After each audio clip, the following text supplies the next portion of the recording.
Hello and welcome to Reason News. For weeks, the country has been on edge, waiting for the Madlanga Judicial Commission of Inquiry to begin its work.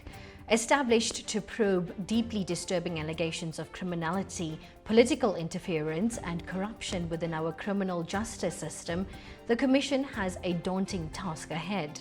But today, they've made a clear and crucial statement. They will not be a roadblock to justice, but a catalyst. This isn't a fight against the police, but a fight for the integrity of the police. We'll break down what this means for the future of law enforcement and why this delicate balance between a commission and an active police force is so vital. The announcement came from the commission itself. They made it clear that their mandate is not to take over the work of the South African Police Service or SAPS or the National Prosecuting Authority NPA. Instead, they'll be focusing on a more systemic and structural examination of these issues at play. This is a critical distinction. The Commission is essentially saying, quote, "The police must continue to investigate and we will continue our inquiry," unquote. This decision is particularly poignant given the allegations that led to the Commission's creation in the first place. Now, you'll remember KwaZulu-Natal Police Commissioner Lieutenant General Nhlanhla Mkhwanazi's explosive claims. He alleged a sophisticated criminal syndicate had infiltrated law enforcement from the police to the judiciary itself. His claims even led to the suspension of the Police Minister Senzo Mchunu and Deputy Police Commissioner Shadrack Sibiya. These are not minor accusations. They strike at the very heart of public trust. Now here's a video from Newzroom Africa. I think the start of the work of the Commission should be welcomed. It was very unfortunate that they experienced the delays that they did earlier. But I do want to say that these are two separate processes that are run by two different arms of the state. And before we get into your question on how they impact each other, we're glad to see that one taking off. We are running behind in Parliament. You will remember that we had been given a period of 3 months to complete the work of the ad hoc committee. So our intention is to ensure that we finalize our process by the end of October. Hence, I think that there's urgency on our side that we get started with the hearings with the witnesses as possible. Yeah, and I know that a lot of the pressures are going to be on those time frames then, and we'll get into that in a moment. But Lisa, your response to what we heard on the work being done to get the commission ready, and then we'll get later on into the committee. Good evening, Naledi, and to all the viewers and to my panel members, my colleagues.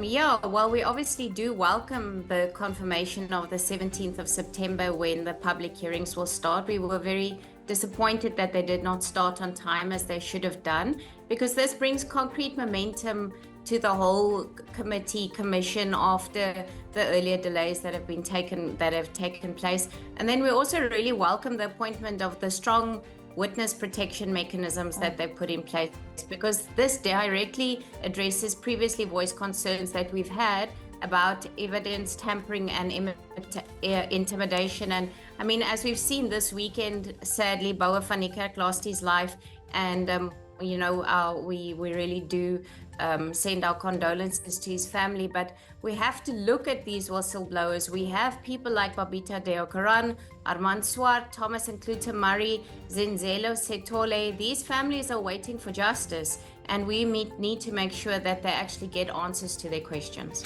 A key point of contention has been the fate of the 121 dockets related to political killings in KwaZulu-Natal. The Commission has received copies of these dockets, but the originals remain with the KwaZulu-Natal Political Killings Task Team. This is a perfect example of the non-interference principle in action. The Commission will study the evidence, but the actual police work, the on-the-ground investigations, the arrests, and the prosecutions will continue to be carried out by SAPS. It's a pragmatic approach to a very complex problem. This whole situation is a test of our institutions. Can a commission with its mandate to uncover systemic rot coexist with a police service that is actively trying to fight crime, even as it is being investigated? The Judicial Commission of Inquiry into Criminality, Political Interference and Corruption in our criminal justice system has announced that its first public hearings will officially commence on Wednesday, September 17th. And the first witness, the person who set this entire process in motion with his explosive allegations, will be none other than KwaZulu-Natal Police Commissioner Lieutenant General Nhlanhla Mkhwanazi. This is not just a procedural step. It's a powerful statement about the gravity of the claims being investigated and the central role Mkhwanazi plays in this national drama. For those who may have forgotten, Lieutenant General Mkhwanazi's claims were nothing short of a bombshell. In July, he alleged that a criminal syndicate had infiltrated the highest echelons of South Africa's law enforcement, intelligence, and even the judiciary. He specifically mentioned the name of the suspended Police Minister Senzo Mchunu and Deputy Police Commissioner Shadrack Sibiya, accusing them of interfering with sensitive investigations. These are claims that prompted President Cyril Ramaphosa to establish this commission, chaired by retired Constitutional Court Justice Mbuyiseli Madlanga. The announcement came from the commission's spokesperson, Jeremy Michaels, who confirmed that Mkhwanazi had already been consulted and would be the first to testify. This move signals that the commission is ready to dive into the core of the matter, directly addressing the claims that have shaken public confidence in our criminal justice system. But this process isn't without its complications. The Commission is not the only body interested in Mkhwanazi's testimony. Parliament's Ad Hoc Committee on Police and Justice is also conducting its own inquiry into these same allegations. There has been a subtle but visible tug-of-war over who gets to hear from Mkhwanazi first. The Parliamentary Committee, led by Chairperson Nkola, wants Mkhwanazi to appear before them. But Mkhwanazi has a prior commitment with the Commission, and the two bodies have been in communication to avoid a clash of schedules. This is a crucial point. It raises questions about the efficiency and coordination of our multiple anti-corruption and oversight institutions. Are we creating more bureaucracy than we are solving crime? It's a valid question. The Commission has also worked to declassify sensitive information related to state security to ensure that all necessary evidence can be presented. This is a critical step as Mkhwanazi's allegations touch on the deeply secretive world of crime intelligence and state security. The Commission's evidence leader confirmed that relevant authorities have been cooperative in this process. This suggests that the Commission is serious about leaving no stone unturned, regardless of how politically sensitive the information may be. The road to this first hearing has been bumpy. The Commission was initially supposed to start on September 1st, but it was delayed due to a series of procurement issues with essential ICT equipment. 2 senior executives from the Justice Department were suspended as a result of the delays. While regrettable, this delay highlights the need for secure and functional system for an inquiry of this magnitude. The Commission has now confirmed that all systems, including cybersecurity and secure streaming services, are in place. This gives some assurance that the proceedings will be handled with the seriousness they deserve. As Mkhwanazi prepares to take to the stand, the weight of the nation's expectations rests on his shoulders.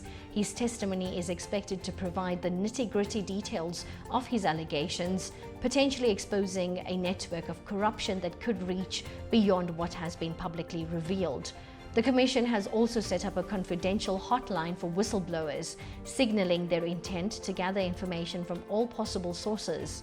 This is a powerful tool for a country that has been plagued by a culture of fear for those who speak out against wrongdoing. The testimony of Lieutenant General Mkhwanazi will be the first domino to fall in what is expected to be a long and complex inquiry. The outcome could lead to a major shake-up within the police service, disciplinary actions, and even criminal prosecutions. This is not just about one man's allegations, it's about restoring faith in institutions that have, for too long, been perceived as compromised. The nation will be watching and waiting to see if this commission can deliver on its promise to bring truth to light and, in the process, help build a more just and accountable South Africa. Thank you for joining us. Until next time, stay informed, updated, and curious.